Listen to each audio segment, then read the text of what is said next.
Alam naman niyo na may kinakaharap sila ngayon. At nagpapasalamat ako dahil damang-dama ko talaga yung pagmamalasakit mo sa Diyos. And I believe after this storm, there is a great blessing coming. Yes! Ayan. Claim! Alam ko, nagmamanifest, kitang-kita nyo eh. Ever since, for every na mga pagsubok, for every cursing or hatred or bashing na tinatanggap ng grupo, there's always a blessing.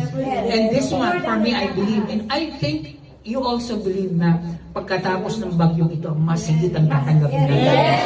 Claim! Basta, let's all humble ourselves to God. Dahil really, we may not be able, but God is able. Yes! God is good all the time! Amen. So, iba kasi yung sama-samang panalangin. Opo. There's power in There's power in agreement. There's power in there's power in agreement. So, let us claim that ano man ang mangyari, still let's hold on to the Lord and we can expect something great that will happen. So, let's be happy in spite of ganito, but still let's trust God because alam ko na He's going to do something na talagang ang bawat isa ay matutuwa. He's going to do something great for us all. Especially sa boys natin. So, huwag niyong kalimutan ipanalangin ang boys. Yes, lagi po. Until na matapos ang lahat ng ito. Kaya maraming salamat sa inyo ha. Hindi ko man maapabot pero from the bottom of my heart. As always, lagi ko kayong pinagpipray. I pray for blessings as well sa lahat ng 18, sa lahat ng sumusuporta. Kasi itong fandom na ito, kakaiba sa lahat ng fandom. Napaka-solid nyo. You are all united.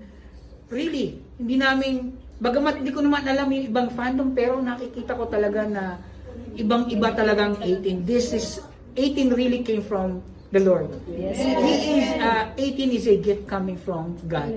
Kaya nga sabi ko, 18 is the mighty hand of God for SB9. Mag-thank you po sa inyo lahat. Salamat sa... Iyak na naman.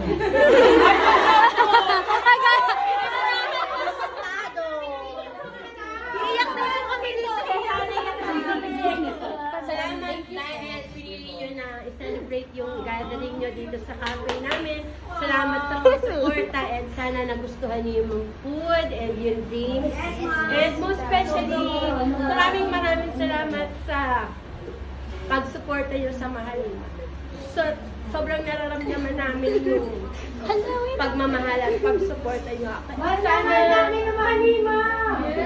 Huwag po kayong